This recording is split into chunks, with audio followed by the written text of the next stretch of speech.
All right, what's going on, everyone? Welcome back to another episode of the Deer Gear Podcast. I'm your host, Cameron Derr. Today's episode is with Dorge and Dave Murray. We had some more things to go over when talking about vanes. I wanted to ask them a little bit more about what helical does for vanes, what offsetting your fletching does for vanes. We dive into those two topics pretty in depth. We also talk a little bit about wraps. Are wraps good for your arrow, or do they just look good? So this conversation has a lot of technical information on vanes and arrow wraps. So if you're interested in that, please stay tuned.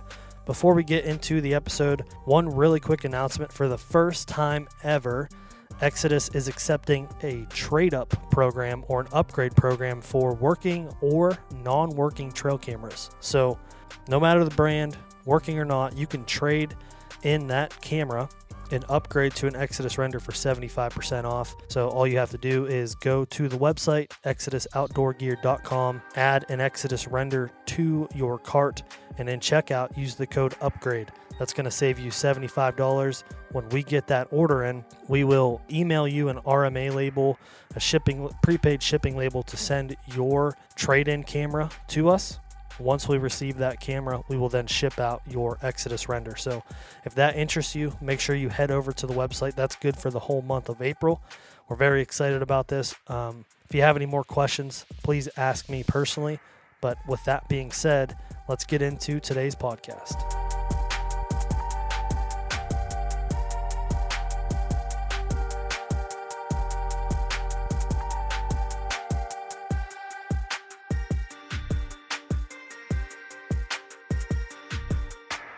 All right, guys, welcome back to another episode of the Deer Gear Podcast. And I'm joined again by Dorge from Firenock and Dave Murray from Vital Limits.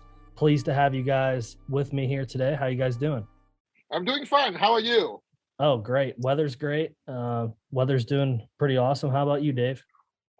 Hanging in there. Just got out of the bow shop and trying to get a couple things done and make it on here. Hang out with you guys. Perfect. Yeah. Perfect. So arrows are fresh at the top of your mind today, just getting out of the bow shop, huh? Actually, an arrow rest is. I was putting an arrow rest on a Raven bow, and just finishing up with that little shop organization today. But yeah, hours are always on my mind now. Very cool. Of course, he's one of the arrow experts. Very cool. So I want to cover a couple questions. Last episode we talked about vanes, arrow vane, and I just have a couple questions that I want to hit on, and then we can cover anything else we want to after that. But my first question comes from a listener actually, and his question is about helical. What is a helical, and what does it do for arrow flight? What's the idea behind putting a helical on a vane? Well, actually, that was a misconception. First of all, helical, offset, straight. All what you're doing is that you're trying to control the air. You're trying to control the air using the air that flow around the vane and using the interaction of the vane to make the arrow do something. That's the difference between it. At the end of the day, the vane is to control the arrow. Now, let me jump into a little bit more about what the difference between why some people like helical, offset, or in the case of Firenock arrow vane, airfoil. Of course, nobody can ever use airfoil because Firenock is the sole patent owner of airfoil-based vane system. Okay, let's go back, go to the original. Why did a lot of people like helical? Let me give you some idea of what the difference between a helical and an offset is that the helical is a smooth transition of drag. And in the case of an offset, it's a hard transition of drag. All drag system, technically just like, does drag system able to help you fly? In the case of any flight, the answer is yes. But drag system require a continuous apply or usage of power.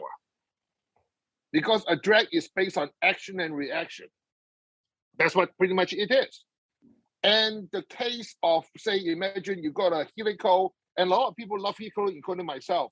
But just remember, helical is ideal, but it cannot be physically applied.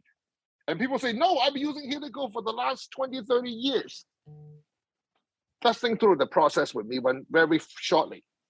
When you put a helical on an arrow, what do you use? People say, oh, I've been using the Bissenberger for the last 30 years. I say, exactly. Let's think about when you put that helical clamp onto your arrow. What is that clamp usually based on, and what is the shaft based on? Just remember, a Bissenberger jig with a helical clamp is designed based on a 2219 class arrow, which means that your outside diameter. At the same time, when you put a helical on it, the clamp is going through a curve based on the 2219. And all of a sudden, what is today's common arrow? 166-204 all the way to 246 with the OD that's less than 0.3 or 3,000 OD.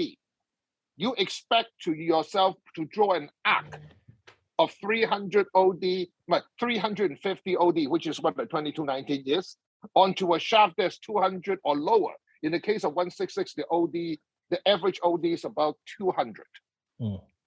You expect to draw a perfect curve on it at any angle. Because remember, people say, oh, I'm going to put a half degree, 1.5 degree, 2 or 3. Have anybody actually looked at an arc going on a different size shaft when the OD to make it work? What is your groove surface pressure? How much of the entire thing are you actually touching the shaft with perpendicular pressure? The answer to all of the above is no. So when people say, I would love a helical, so does everybody. But can you actually do it is the real question. With the 22.9, with the 166 and 204 class arrow, the fact is that you will not be able to put more than 30%. That means the whole shaft, like if you use a Bissenberger or using, say, a Vane Master Pro, put some glue underneath it and now shine you're using a transparent vane. And then when you finish with it, look at the glue to the feet of the vane to the shaft. Look at what you actually did. You will find out that if you use a Bissenberger clamp, you either got the back, the front, or the middle, but not all three. In the case of Vane Master, you are lucky to get front and back and never in the middle because there's no pressure. Now, the main one you do offset, same thing again. When you do offset, what I'm talking about, they are all very, very good approach, but people need to understand what offset and helical will work with the vane to a shaft. If you actually know, this is the easiest way for you to test. Go ahead and put your vane with zero glue and put it on top of the arrow shaft. Then find the thinnest paper, like a 20-pound paper, go underneath the vane from the front, do the strip about 5 millimeter and make it about 4 inch long.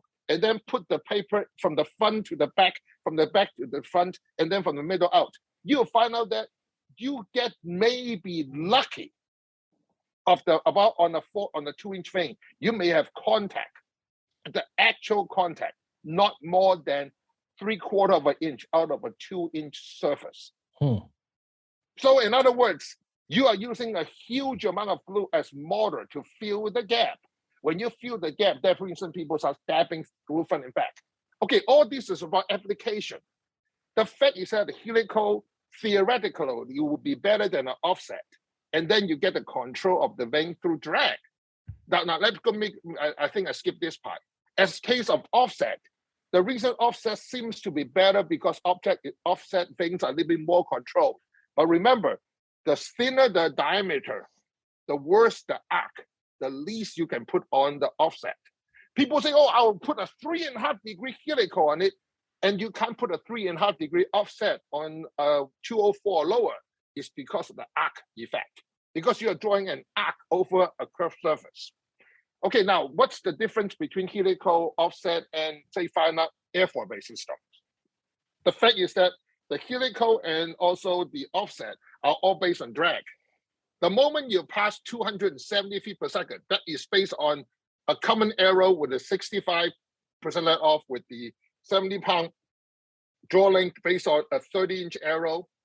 That is about 246 because all the tests I have is based on 246. The arrow will start being erratical after 280 feet per second because the airspeed and the drag start taking in a major effect.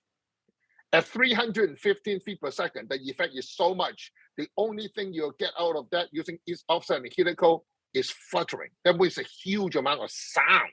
Mm-hmm. Because see, the airfoil can't handle that kind of drag. The reason I say airfoil, because even a plain piece is an airfoil, which do not have the ability of airfoil, but is act as the interaction with air. That's the reason it's called an airfoil. Mm-hmm. Because if you have no interaction with air, it cannot be considered an airfoil. A plain piece of wood or even a piece of paper or a piece of vane is considered airfoil, but it's just a very inefficient one. Which in case of the drag, helical, and offset, the moment, as I say, past 315 and onwards, especially with helical and offset, the moment you pass 315, no matter how much more helical or less helical or even closer to straight, your rotational speed will maintain about the same because the action and reaction will now make it not work. Now, of course, some people say, oh, I see my arrow turn 16 turns in high speed. But the actual is that in some crossbow projectile, because it's shorter on the overall length, you're able to recover faster. So the rotational speed go a little bit higher. As the arrow go longer, the recovery rate is slower, which causes the rotational to drop. But the average we know is about 8 to 12 in the first 20 yards. Mm-hmm. But in the old days, if you drop to 280 feet or 70 feet per second, the helical offset will have effect. The heavier helical, the more you turns. But remember, they are only applied if you shoot an arrow that's about 300,000 OD or more. Because anything beyond that, the drag effect increases significantly. And not to mention the control of the vane, of the application of the vane to the shaft is the biggest problem because your consistency just go down the drain. Okay. Remember, a Bissenberger jig or others are all based on a shaft that's 2219. Go ahead, Dave. Dorge, so we have a lot of different vanes out there that are helical based, whether it's AE or Vane Tech or Blazer. Is there some sort of like wall in technology that once it hits a certain feet per second, that we're only going to get about just say 15 rotations in 20 yards? Because there seems to be just a maximum limit to where no matter what vane you have that's helical base, you're going to get maybe 12 to 15 rotations out of it in 20 yards, and that just seems to be it. Yeah, that's exactly. Because when you do a drag-based system, when you hit the wall, especially on 315 feet per second, that's what I found out. Because at that moment, yes, you may be able to get the vane to fly, but you're not going to get the broadhead to fly. Mm. Because all the numbers I talk about is on a very efficient broadhead-based system than an arrow fly. Because unless you're doing target, then the numbers will move up 20 feet per second across the board. But in the case of a hunting situation with a broad in the front, remember, the moment you put the vane into an arrow system, because people say, oh, this vane works so beautiful with me, I get such good rotation, until you put the broadhead of choice, it means nothing. Unless you shoot target, you don't have a broadhead. But remember, the moment you put a broadhead on it, you got another fan, which is the reason I say fan, because a broadhead, when you got blades on it, is still applied by the fan on number 1 and number 3. There's no way around it. And now you have 2 masters with 1 slave. Mm. Gotcha. So does it help you to understand now? The moment, let me sort of give you a little bit background on airfoil. Airfoil is a phenomenon. It's a phenomenon and a result. The moment we're looking at action reaction, which is where the drag system come in. That's the reason when speed goes up, airfoil will always give you more because it's a phenomenon. It is not a result. Okay. That is the reason that when you go a certain speed, you want to lower the drag factor of a strict airfoil is always maintained the same. But then in the case of aerovane, which is 2 phenomenon, is really, so most people didn't understand. Aerovane 2 and Aerovane 3, both are actually helical vanes. Mm. But most people say, hey, wait a minute, I thought you straight. But people forgot one thing. When the Aerovane 2 and Aerovane 2 and Aerovane 3, the moment you pass 315 feet per second, because the airfoil and the aerodynamic elasticity memory effect of the shaft, of the vane. Let me try to go back. The word aerodynamic elasticity memory means that when the airfoil is being applied pressure, the airfoil itself would actually change shape to be optimal. In other words, this is called a memory flight, which is a lot more involved because the only thing in this world that have that capability is insects and birds. All airplanes we use do not have that except F-117. Because there is a huge amount of computer power, you actually continue adjust the airflow of that strict vane by pushing vent in it, which actually theoretically change the direction of the air that move around it to maintain it. So there's nothing on Earth that actually do aerodynamic elasticity memory besides animal flights and Aerovane 2 and Aerovane 3. It's just not happened there. I mean, I was very lucky that I got Professor Lele and Professor of Stanford University and Professor Saley, which helped me out. Because see, the moment you can apply aerodynamic elasticity memory, you are going to automatically using the memory effect of a plastic to yawn into the best leading edge and trailing edge of an airfoil passing through speed. That itself is so phenomenal, I cannot even believe I actually did it when it comes out until we test it. Because see, people say, how great is Helical? I say, Helical is wonderful, but you cannot precisely put a Helical. I mean, at one point, we for Firenock thinking of making a Helical clamp, but at the end of the day, nobody going to pay for a $700 clamp. No. You know why it'd be so difficult? Because the only way to make a helical clamp actually work on today's aero, because the size is so varied, I have to use nickel titanium with about 32 floating magnet so that the entire wire will float on it so that you adhere to the arc that is not 100%.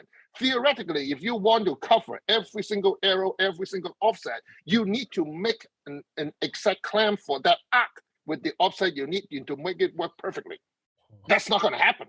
No. And most people think, I got this helical clamp, you work on anything and everything. It's like telling people, I got a 12mm socket, you work on the entire car. No, it can't happen. Not even a crescent wrench will work on the entire car. Dave, you had something?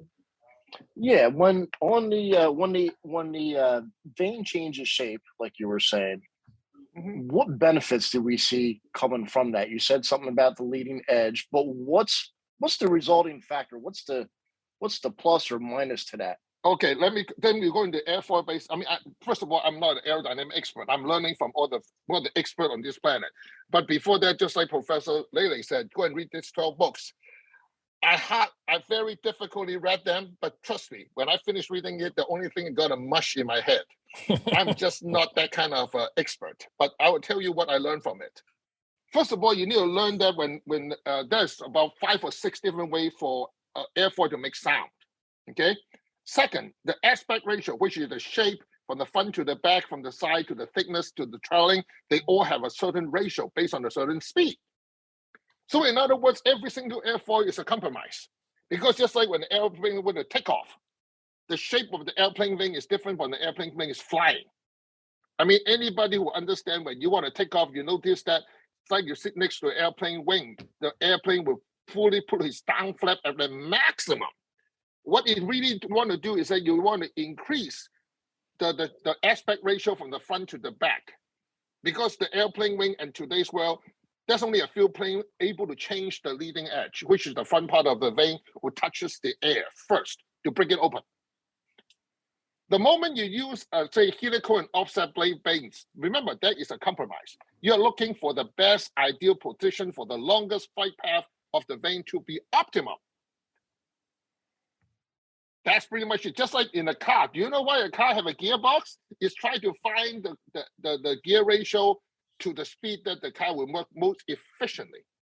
But remember, your airfoil, your blazer, and your offset vane and arrow vane, none of that can change shape. The moment you put it on, offset, helical, or straight is the same. Now, you mentioned this professor guy. Just so everybody, I mean, I've talked to you about him a number of times. Just so everybody gets an idea of him, can you just give us a little bit of background on Professor Salage? Sure. I'm sure I want to give credit to both professors. The Professor Lele out of Stanford University is first one introduced me the aspect ratio, which is the out-wing configuration, and also the what the silence light means. That's the reason we at Firenock maintain all our vanes using that same aspect ratio or the leading edge of the vane. And Professor Selig out of Central Illinois, I mean, he just retired. We at Firenock already retain him as our advisor for life because he is pretty much helped us with every single major design. Professor Selig designed over 120,000 airfoils in his lifetime. Well, we're not talking 2 or 3. Because how can it be that many airfoils? Well, you need to think about it. On a high-rise building, the edge of the window, so you open, you can't close. Guess what? To make it work, there's some aerodynamics in it. I've seen him, because I've researched him a little bit, and he's in everything from wind turbine to Formula One race car designing like spoilers. Correct, because he's got more degrees than I got socks. I mean, no, it's not more degree. He only got one. He's a professor of aerodynamics. Yes, he's got a lot of stuff. There's a list. Like you read about that guy, just in what he's involved in. There's like you can spend a few minutes on. Right. But just remember, he is an expert in aerodynamic in the subsonic, which is what we are. We are most aero. I don't believe we can ever make an aero that's over Mach 1. That's not possible. Because what we're doing here is low speed airfoil, correct? Correct. He's designed things or in coordination with you so that we can help the aero stay off the ground in lower speeds, which is lift. No, essentially, in a sense. That's a misuse of words. Let me put it this way. We are trying to make the aero going through a media of air more efficiently. Gotcha. I mean, I remember vividly one question that he had, and I'm going to repeat this question. Maybe I've done that before.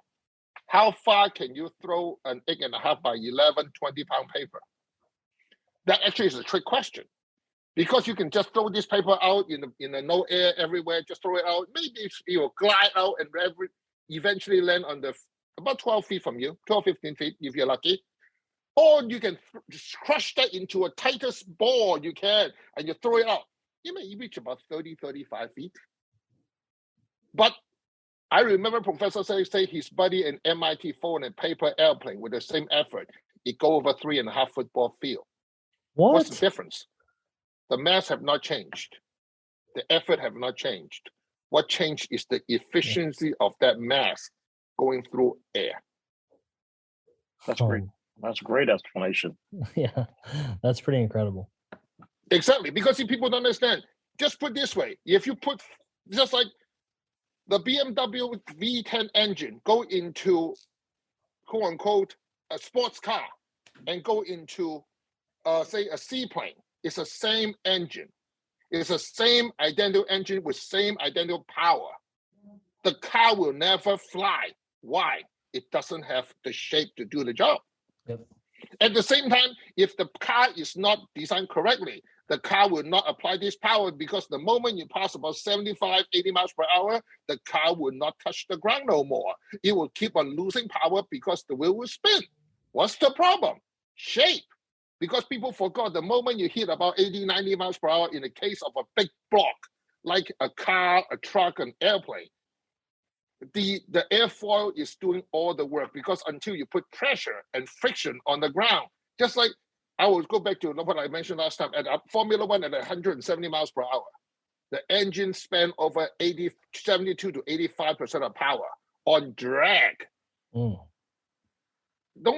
a tiny, about 15, 20% horsepower is going forward. But without drag, you can't put the power on the ground. With friction, the car won't move. Go ahead, Dave. Now we got these vanes. Mm-hmm. They're a higher rotational speed than the average Joe in the market. And this is going to lead into how these vanes, I think, work in coordination with the concept system and the benefit that we get from this. Can you explain to the listeners a little bit about gyroscopic precession? Because I think this is where we're heading into. Absolutely. This is where I think a lot of people really, I want to go back to a few of the original experimental result that we did for the last few times, which a lot of people do not like to hear. First of all, when you find an arrow, you want the arrow to go into a tight elliptical spin as fast as possible. The higher the let off, the worse the arrow shaft itself is going to behave towards that phenomenon, towards that resulting shape that you need. The higher the speed, the more aerodynamic have dominant effect over the entire process. Now just keep that 3 in mind to start with. The power, the shape, and the recovery. All right?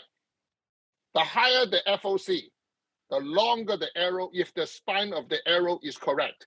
The higher the front of center, the work is for the arrow to reach recovery because the arrow has spent more time and effort to bring the arrow shaft down into a tight elliptical spin. Until the arrow reached that point, whatever vane you got on it is technically useless. It is nothing but a very half-open parachute. That's the best way to describe that. Because see, think about it. When you shoot an arrow, the arrow's going in front of you. Like all the video you saw in every single Light and Night commercial, the arrow on the light behind it will go 6 or 8 inch left and right, up and down. What does that tell you? Your front of the shaft is maintaining the position, is going forward. The tail of the vane is moving up to 6 to 8 to 10 inches, left, right, up, down. What happened? Where is the vane now? Whatever you saw, add half an inch to an inch to all of that. That's how big the virtual parachute you're making. So what we're going to do is we're going to we're going to stabilize the shaft with the concept system. Correct. And then the vanes are really what's going to enhance this. Correct. So that we get all these benefits. Because the most important thing is I want everybody to understand one thing. When a vane goes through air, this is where everybody is mistaken. I want anybody who don't believe me, and I don't want you to because you're going to find out. Go ahead and shoot your arrow. Find somebody, shoot the arrow past you. Don't go behind a barn or a garage and let the arrow pass through you and then see it hit the target. Because see, you as a shooter would never hear that. Just like today's new modern arrow, the deer no longer jump the string. The deer is jumping the vane and deer is jumping the broadhead. Until you actually hear the arrow flying past you and hit the target, you'll be amazed how loud it is. Because see, the moment, yes, if you drop your speed down to 270 feet per second, you're going to minimize it. But at the same time, if you use a high FOC arrow, the shaft, as I said, is going to flex left and right, up and down. That means you're creating a huge, gigantic parachute that's broken. And guess what? Every single vane in that category, helical, offset, and arrow vane, all of them will went through one process. It is not designed to do in that environment, which means that it's going to create a huge amount of sound. And then just remember, sound is the easiest, least amount of energy to make, but you're still using energy. Which means the louder the sound, the slower the arrow will move forward as it spends the energy. That's also explained to you why you find out that the high FOC, minimum thin diameter shaft with huge amount of memory, with a vane on it, you need 3-4 vanes to even get it back into shape. And then you thought you're getting final arrow flight, but what happened is that you're putting a parachute behind your arrow. Yes, anytime you put a parachute, you're going to control, just like look at every single stock car for a funny car. At the end of the track, what they do, they open more than one parachute because they finally able to stop. Just like now you are putting parachute to start with until the arrow go into a tight helical spin. Now your vane is doing its work. Until we reach that point, your vane is actually doing nothing more than slowing your arrow down and eating up the energy. And in the case the vane is doing more than the frontal point can handle, the only way you're out of it is either you reduce the vane, increase the spine weight, or you increase the weight. There's no other way around it. Which means that the helical offset doesn't matter because at that moment, until you design a perfect clamp, the helical and offset don't give you anything. That's the reason I finally go into arrow vane, which is a straight vane when you install it. Because no matter what size of an arrow, The tangent is the tangent is the tangent. That's the reason I go that route. But with Professor Siddick's help, understanding aerodynamic elasticity memory, teaching the vane how to flex and curve, I did it the automatic airfoil based on the optimum position of the wind speed is given. As a matter of fact, if you do a high-speed video just on one vane and see how the wind going through it, the entire thing will curve itself because of the yaw and because of leading edge, because of the lift, and also the down pressure. Because when the air goes through the part, we even minimize the what do you call it, the vacuum bubble, which is on the back side of the airfoil, which is why reason we do multi boundary layer separation. We're going to control that. I mean, I think I may have go too deep because when I first heard it, this is all like freaking foreign language to me. But the moment I understand what this is, how can I not do it? It just gives you an extra 10, 20, 30% of lift. I mean, just like, why do you think every single airplane in the market got a winglet on it? Think about it. 20 years ago, there's not a single plane a winglet on it because it gives you 5 to 10% saving. If you're a company like, say, United, spend about, say, I remember somebody told me it's about $12 billion a year on gas. If you save 10%, that's 1.2 billion, isn't it? Yeah, big deal. It's a very big deal. I mean, that one of the things that I saw, remember, and I'll share with you so that you can see the same thing. The gas price is going up. What's all the trucker do? Remember when the truckers all say, well, I don't need these automatic aerodynamic panels on it. I remember when I read in Transportation Magazine, that is a return of investment in less than 2 years if gas price is over 10% of the current pricing. That's back in 2007. No, sorry, 2007. That's the time when gas price go crazy. 2004 to 2007. That's where everybody go into those plates in the back of the truck and under the truck and the back of the trucker. Guess what you're dealing with? You're dealing with the drag factors of the wind on the back side, not on the front, on the back. Well, guess where the aero drag the biggest is behind the vane. That's a freaking airfoil you got there. So you notice when a truck goes by, you shake if you're in the car. The truck will go by you, and then you'll feel it. Yep. Correct. That's another thing people forgot. Well, what's the problem? The problem is that the leading edge, which is the front of the truck, just like the front of the vane, will open up the air, not let the vane pass by. If the vane or the truck is not designed well, the biggest problem is the trailing edge, the turbulence after the truck passed. Because this is where a lot of people don't understand when you shoot an arrow. I say my arrow, say 166 to a 2764, which is which is close to 380,000, compared to 200,000. When people told me he shoot a smaller shaft to reduce the crosswind, to make it go through wind less, I laughed at it because it's absolutely hopeless and pointless. Do you know that in a bare shaft environment, the 166 all the way to the 2764 is less than 5% difference? Not only that, but you have the tail whip, like you're saying, of the vane with the heavy wall of a 166, and it's almost enhancing the oscillation factor instead of minimizing it. Actually, it's not just enhancing; it's like quadruple it. Just think about it.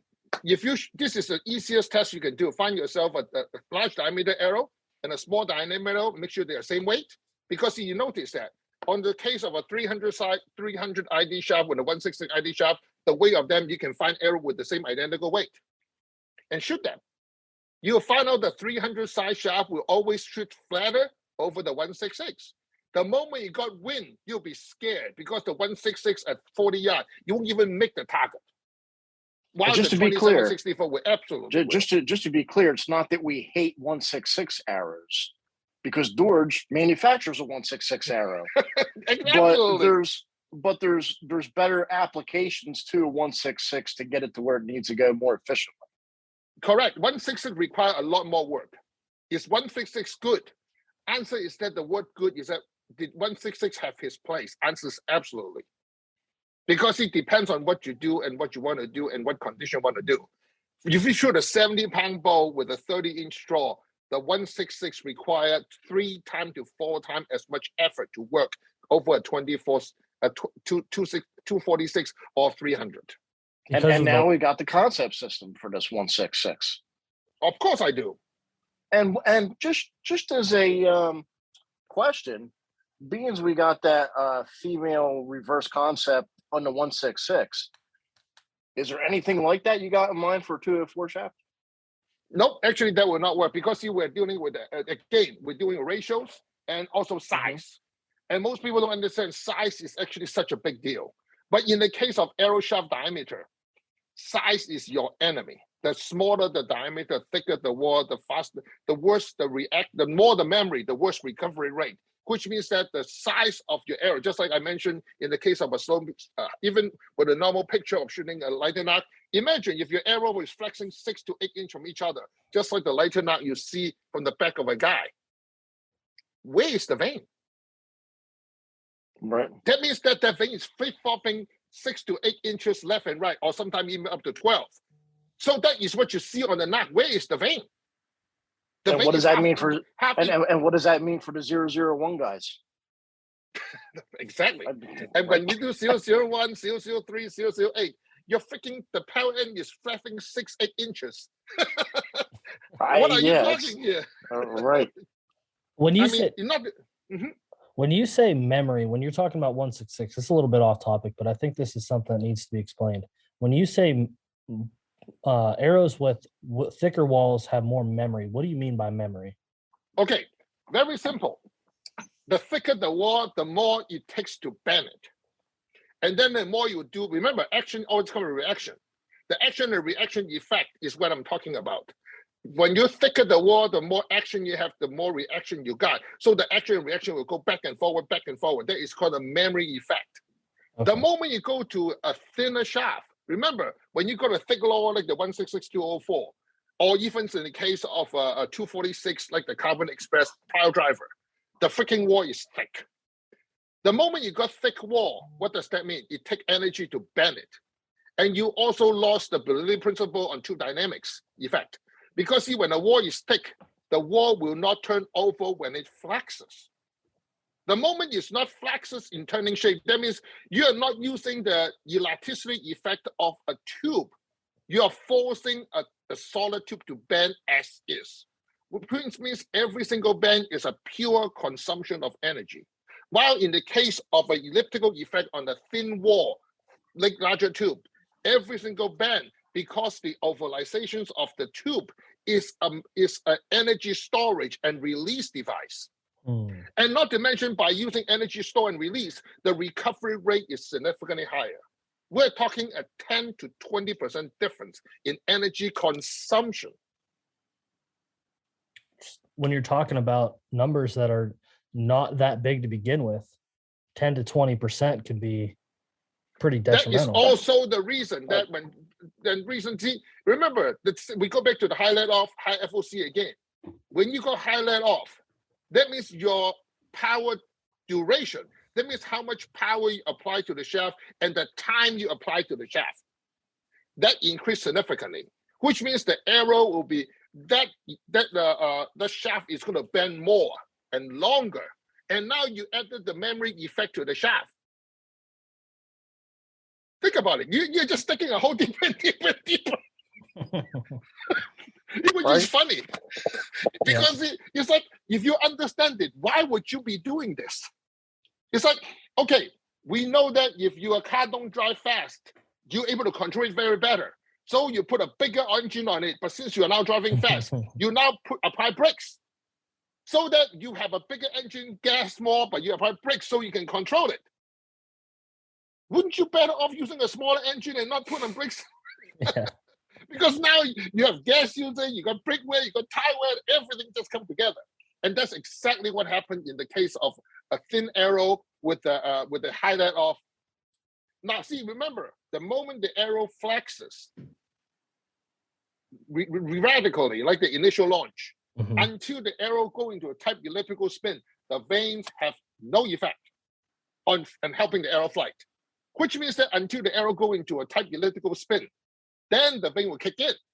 But then before that whole process, every single vane that is not in his best stage is a pure, erratical, and undesirable drag. Am I so it's pretty chaotic. Yeah. It's pretty chaotic in the first stages of arrow flight. Because every single thing you wanted until you reach to that type elliptical spin is not helping you. And which also explains some people say, oh my God, my feather works so much better. Obviously, because at that moment the feather collapsed. The feather won't come back until you hit about 260 feet per second. Then the arrow is doing effect. At that moment, the arrow you already go back to its normal stage. The veins can do the job because until, like in the case of natural vein, it collapsed all the way through. Anything beyond that, there's just a chunk of stuff that is no air for that. Now we did some high-speed video testing, and I broke this down.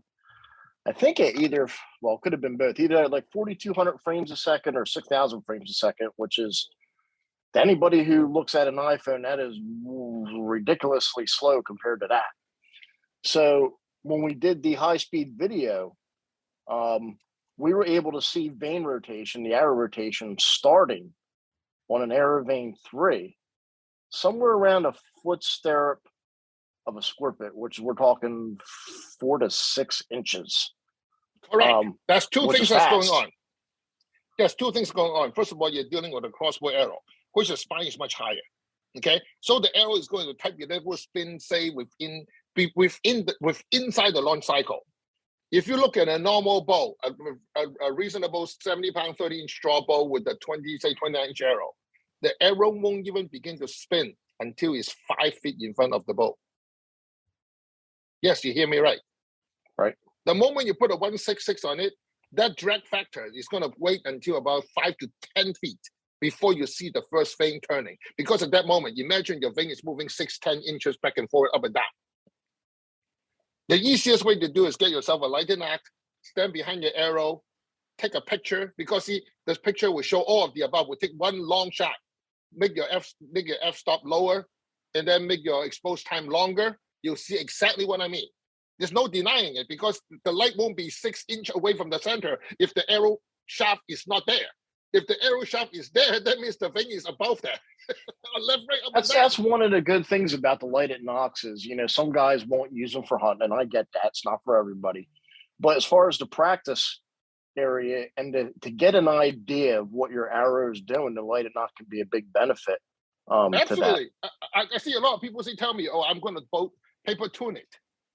I tell them, paper tune only should give you a split seconds of the arrow path.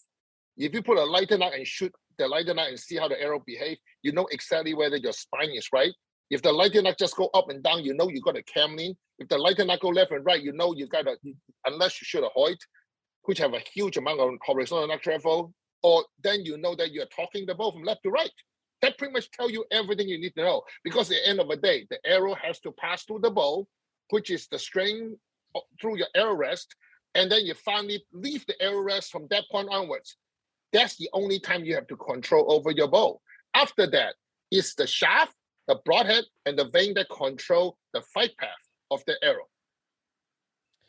Before we only got about 10 or so, 15 minutes or so left here before we start losing everyone. And I have two more questions that I want to get to, and they can be answered pretty quickly.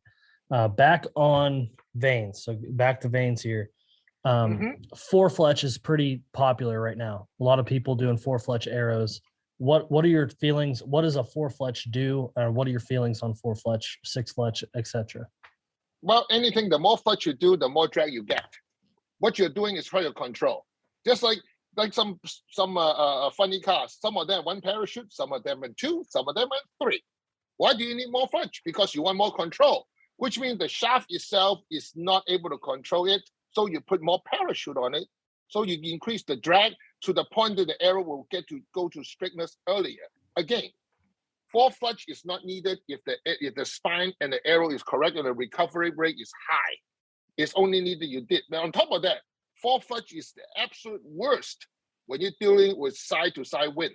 Because see, on a 3-fletch, as you turn the arrow at any time, the drag factor towards the arrow is identical. With the 4-fletch, every 90 degree, you got a frontal impact. Think through it. The moment you turn 90 degree up and down, you got two vanes that are taking 100% of the air that go left to right. While you turn it 45 degree at that moment, it's the least amount of air. So the arrow is pushing left. Or if the wind is going left to right, it's pushing left to right every time when the arrow turns 90 degree. So aside from crosswind signature, with the Fort Fletch vane being a total negative at that point, and the other aspect that we were saying originally, the Fort Fletch vane just ends up being a pacifier to help dampen their problem in the arrow. Right, you just added more drag to it. You add enough drag, you'll do anything. Just like people say, I shoot so much better than Fort Fletch. That means that my personal opinion is that you just didn't have the right spine of the arrow with the right diameter, with the right recovery. Then you had to add drag. Because think about it, every single thing you added a third more drag to it. Mm-hmm. So what is drag? Drag is force going to eat up by the vane. Yep. Which means that you're slowing the arrow down from doing where you want to go. But if you have no control, you have to do it. Just like, why do you apply your brakes when you turn a corner? Wouldn't you be nicer to go out the corner as fast as you could? Yeah, but you may never make it. I think that's a pretty easy explanation there. Last question here. Another kind of trending topic in arrow building is vanes. And I know you're pretty passionate about not using vanes. Can you explain what a vane does? Oh, yeah, wraps. I mean, wraps. Yeah, I'm using the wrong word, wraps. Yes, because I remember that when you sent me you're talking the vane, because we're using vane no matter what. The wrap is not helping in any shape or form. Let me give you an idea why. Can anybody guarantee the thickness of that wrap? Nope. In other words, if you cannot guarantee the thickness of that wrap, you are not guaranteeing the tip of the vanes. Because remember, all force of the vane is looking at the tip. Just like a windmill. The tip of the windmill is where all that matters. Second, the moment you put a wrap on it, you're destroying the best adhesive surface you have. That means you're gluing onto the wrap that's gluing onto the shaft. How do you guarantee that to be perfect? So if your vane is sitting next to the overlapping of the wrap, how can the vane be straight? At the same time, just say, how do you guarantee the wrap to be the same thickness? If not, or overlap. If you go overlap, because exactly. Some Which of it's means got a that little bit of overlap. Every time you put a vane on a wrap, you are technically destroying the perfect OD of that shaft, which is went through a very precision grinding process to make sure it is round. And you got that weight to one side. It's going to be like an oblong tire. Exactly. Yeah. But yeah, say, I do think wraps are good on cheesesteaks, though. That's where that's what I recommend. I tell the people, do you do wraps? Well, I don't own a deli. I like cheesesteaks, though. I mean, that's I've turned down. Well, shoot, I turned down several wrap jobs a year. People ask me to do wraps, and I just won't do it. You go pick up the kit yourself at Cabela's. Go rate aisle number 7 in Cabela's. You can get a wrap. I won't do them for my first priority is a safety issue, because I've refletched arrows, taken wraps off, and found out that these arrows are cracked underneath. Nobody wants to shoot a cracked arrow. No.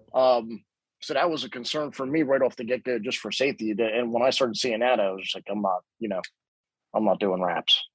It's a cosmetic perk, and that's about as far as it gets with them. I mean, hats off to everybody else who likes to do them, but I don't even like putting logos on my shaft, let alone a wrap. My shafts pretty much, unless I hand logo them with a marker, they're pretty much bare. I don't do anything with them. Well, let's talk about that, and I'll add a tip for everybody. Do you know what arrow shaft finish is the absolute worst you can do if you hunt? Camo logo. Camo wrapped shaft is the worst shaft that you can possibly buy if you hunt. Can't see it.